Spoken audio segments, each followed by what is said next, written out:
Janon Jamaica입니다. 저기 있어요. 감사합니다. So before we start their national food, let me introduce to you their national costume, which is the handbook, or this is what we call handbook.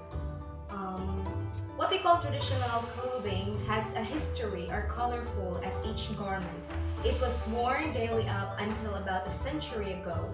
However, it remains an important part of Korean culture, with people wearing it on special occasions and holidays.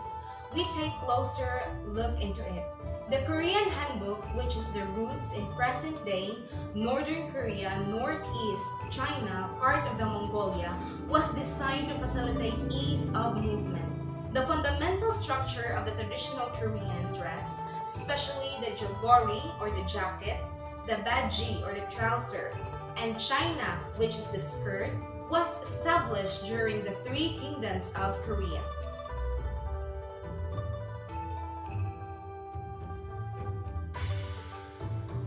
In the 13th century, the scholar Yi Kyobo described the practice of pickling of radishes in the salt water in the winter.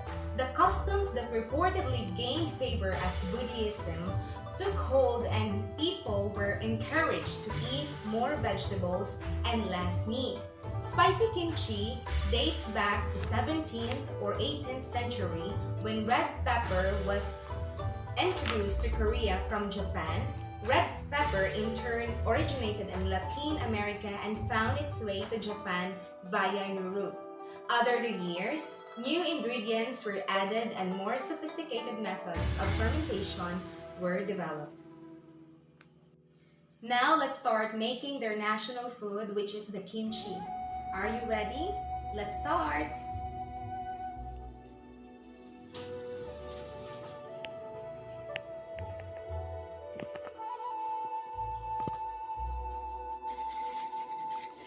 First, let's cut the cabbage into 2 to 3 inches. Actually guys, it's up to you because some of us likes the whole cabbage to be fermented, unlike me who loves to eat the ready-made kimchi.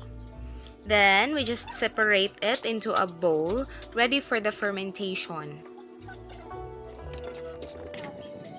Then, put some salt. It's up to you guys of how much salt you put in it ha. It depends to your taste. Then after of this, let's just put 1 cup of water ready for fermentation. Then we will just wait for up to 20 to 30 minutes. While we set aside the cabbage, let's prepare the sauce for the kimchi. I have here a small stove that uses butane with a pan above. Then you just light it up with a small fire. Let's put 1 cup of water. Then 3 spoons of malagkit na powder.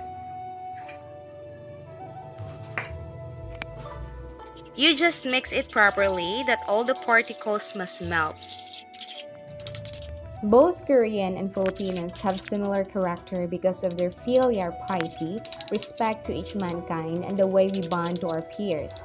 Koreans and Filipino also have similarities about food, like we eat rice as our main meal, obviously because we're both East Asian. Then, let's add 2 spoons of chili powder. Mix it properly until it combines to the malagkit powder. Also from noodles, stir-fry vegetables, soup, and street foods are very similar. About language, we also use honorific particles of verbs. In Filipino, we have po, ko, yo in the last part of the sentence. Then this is it. Let's go back to our cabbage. It seems like the salt has been dissolved and this is perfect. Now let's have to wash this. You just wash it twice so that the saltness would not remain to the cabbage. And Koreans have yo for informal but with respect, and nida for statements, and nika for asking a question for a very formal way. Put in a bowl. This time, we will put the sauce into the cabbage. Make it sure that you put it accordingly.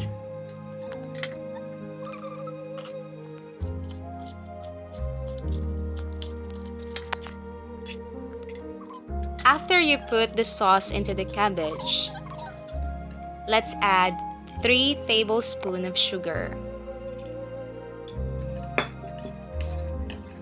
Combine together the radish, carrots, spring onions,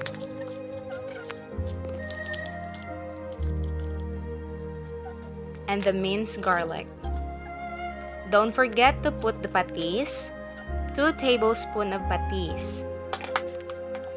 You just mix it all together accordingly. Wow, it seems like we're finishing our kimchi. I can't wait to taste it.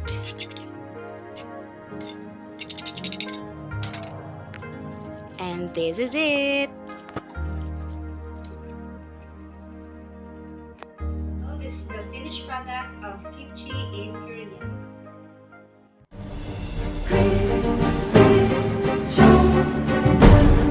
Best tea.